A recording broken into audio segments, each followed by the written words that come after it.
Senador Paim, nesta sexta-feira o Brasil vive um dos momentos de maior crise na nossa história. O Supremo Tribunal Federal atropelou a nossa Constituição. O artigo 5º, inciso 57º da Constituição brasileira, assegura que no Brasil, e esta é uma cláusula pétrea, ninguém poderá ser preso a não ser por sentença transitada em julgado. O que significa transitada em julgado? Sentença sobre a qual não sejam possíveis recursos alguns. Não foi o que aconteceu. Tivemos uma manobra regimental. Ao invés de colocar em votação uma ação de constitucionalidade, a presidente do tribunal pautou um habeas corpus em relação a uma medida tomada pelo STJ. Ora, em 2016, equivocadamente, o Supremo estabeleceu a possibilidade da prisão numa segunda instância de condenação, ignorando os recursos possíveis, atropelando a Constituição. O resultado foi 6 votos a favor do absurdo e 5 contra. Dividido estava o tribunal. Se colocássemos em votação a ação direta de constitucionalidade, o ministro Gilmar Mendes, que tinha ficado com esta possibilidade ilegal, havia mudado de posição.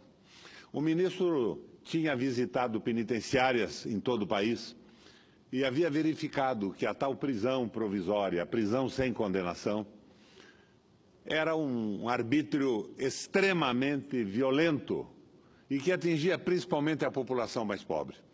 O ministro encontrou presos há 14 anos sem que houvesse um inquérito, sem que houvesse uma condenação. E ele mudou a sua posição. Portanto, a posição do Supremo Tribunal Federal era majoritariamente, nesse momento, favorável ao princípio pétreo da Constituição brasileira. No entanto, a presidente pautou um habeas corpus. E a ministra Rosa Weber considerou que o STJ, que havia negado o habeas corpus, teria se comportado de acordo com uma decisão anterior do Supremo. Portanto, no caso, não haveria uma arbitrariedade. É evidente que foi uma manobra judicial. E, desta forma, negaram o habeas corpus ao ex-presidente Lula. Senador Paim, o Lula nunca foi dono daquele apartamento em São Paulo, numa praia de segunda linha em São Paulo. A dona Marisa, sua esposa, havia comprado um apartamento no 4º andar. E por esse apartamento, ao longo de anos, havia pagado cerca de 340 ou 380 mil reais. De repente, não mais que de repente, a construção cai na mão de uma construtora, de uma empreiteira de obras públicas, a OAS. É evidente que o presidente Lula, saindo do governo, com 84% de aprovação popular, aprovação absoluta, a maior aprovação do planeta Terra, presidente chamado de o cara pelo presidente, então, dos Estados Unidos, Barack Obama, ensejou o desejo da construtora de lhe fazer um favor. Ofereceram, teoricamente, para que comprasse o apartamento de cobertura. A dona Marisa se interessou pelo processo e levou o presidente Lula até o local. O Lula não aceitou. E disse que a cozinha não lhe agradava, que o apartamento não lhe agradava. Mas a presunção é que, se trocasse de apartamento, pagaria a diferença. Eu, com toda a franqueza, acredito que nunca foi interesse da OAS cobrar do presidente, com 84% de popularidade, a diferença, cobrar o apartamento. Mas o Lula não aceitou. E, num processo montado para dar cobertura à derrubada de um governo democraticamente eleito, que foi o governo da presidente Dilma, se iniciou um processo totalmente arbitrário, violento. O presidente foi conduzido coercitivamente para depor em São Paulo, ao arrepio da lei, um absurdo completo, não está previsto na legislação brasileira. Isto tudo dando cobertura a um golpe parlamentar e ao entreguismo. Atrás disso está a entrega do petróleo, a entrega do pré-sal, a entrega da água, o fim do direito dos trabalhadores, a privatização da previdência pública, que seria entregue aos bancos privados que teriam à sua disposição esses recursos fantásticos da economia popular, do fundo viabilizado para a previdência dos trabalhadores. Uma previdência que nunca foi deficitária, sempre foi superavitária, com a contribuição de trabalhadores e de empregadores. E atrás disso tudo se arma essa postura, essa posição do judiciário brasileiro de prender o presidente Lula, que hoje é amplamente favorito numa eleição presidencial. Não é o Lula que querem prender, é o Brasil. Querem encarcerar a soberania, querem viabilizar o fim dos direitos da população e estão claramente a serviço do capital financeiro, senador Paim. O capital financeiro está mandando no Brasil. Eu e Vossa Excelência temos aqui agora a possibilidade de conversar com o Brasil pela TV Senado. Mas a Rede Globo e as redes de televisão massivamente mentem, dizem que nós estamos crescendo, que nós saímos de um impasse econômico criados por ele mesmo, o que não é verdade. Em janeiro, por exemplo, o Produto Interno Bruto do Brasil caiu 0,56% em relação ao valor de dezembro do ano passado. São 37 bilhões de reais a mais. Os empregos desaparecem, emprego com carteira assinada. E com o fim dos empregos desaparece o consumo. Eles falam no emprego informal, pessoas vendendo quentinhas nos pontos de parada de ônibus, nos sinais luminosos, nos semáforos das esquinas do Brasil. Esse é um trabalho informal. Essa gente não tem acesso ao crédito, não tem condição de compra e a economia brasileira vai desaparecendo. Nós estamos na maior crise da nossa história em função do golpe, em função da desindustrialização. A proposta é transformar o Brasil num celeiro mundial.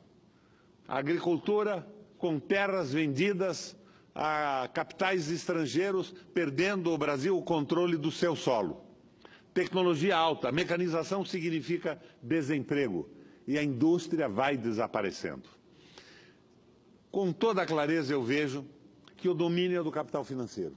Há uma ilusão de alguns políticos ainda que seriam protegidos pelo sistema que domina a nossa mídia, pelo capital financeiro internacional e essa proposta de globalização que liquida com a soberania dos países. Não é verdade, estão enganados. Eles são protegidos enquanto servem à desnacionalização, enquanto servem ao entreguismo. Amanhã ou depois, eles vão pôr na cadeia, sim, o PSDB inteiro. Vão atingir o Temer e o seu governo acusado de 1000 irregularidades. Mas são mantidos enquanto mantém a desnacionalização do Brasil e a interiorização na nossa legislação de medidas que maximizam o lucro do capital. A ordem de prisão ao presidente Lula, além de não ter respeitado a presunção de inocência, não respeitou a publicação do acórdão do Supremo, não respeitou o prazo para os embargos. Eu lembro que o ministro Marco Aurélio avisava, ainda no fim do julgamento, que só valeria o acórdão depois de publicado. Mas não, o juiz Moro desobedeceu a isso tudo. Veja, senador, no início da Lava Jato, eu mesmo fiquei empolgado com o combate à corrupção. Mas a Lava Jato está claramente a serviço de interesses que não são brasileiros. O que o juiz Moro faz a cada 30 dias, a cada 15 dias nos Estados Unidos? Fazendo palestras, provavelmente remuneradas, sendo ouvido nos programas de televisão de maior audiência do mundo, foi capturado pela vaidade. Está a serviço de um movimento que, para o comum da classe média brasileira, parece ser um movimento de moralização, mas é um movimento de cobertura do processo entreguista.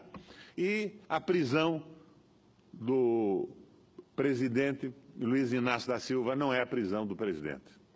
É a prisão da esperança dos brasileiros. O presidente Luiz Inácio Lula da Silva hoje, comprometido com o referendo revogatório, com uma nova constituinte, é a devolução da dignidade aos brasileiros. E é rigorosamente inadmissível a sua prisão. A resistência é grande em São Bernardo.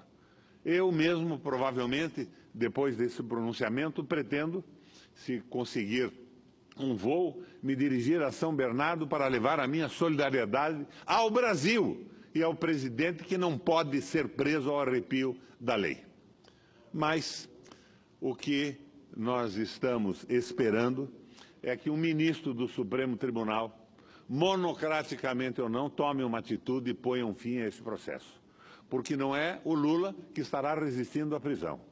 É o operariado de São Bernardo, são os democratas do Brasil que estarão lá para evitar que ele seja preso, fazendo valer no Brasil o direito, a presunção de inocência, diante de uma condenação absolutamente irregular. O presidente Lula não está acima da lei, nem Vossa Excelência, nem eu como senador.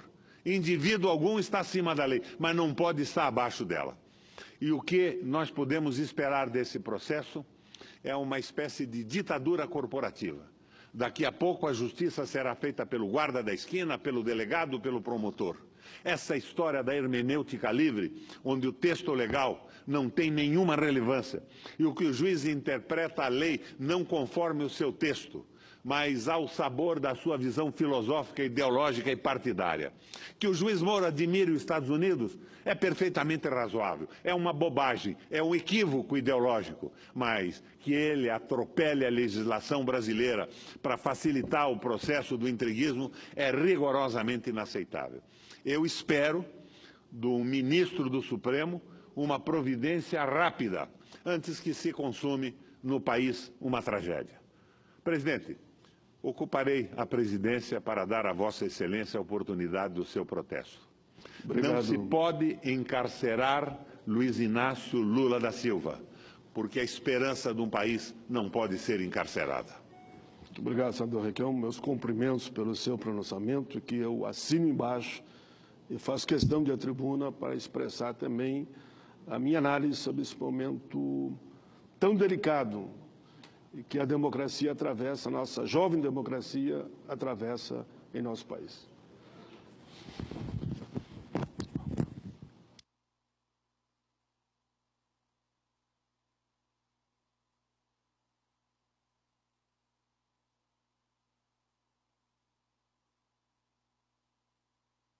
Com a palavra, o bravo senador do Rio Grande do Sul, Paim.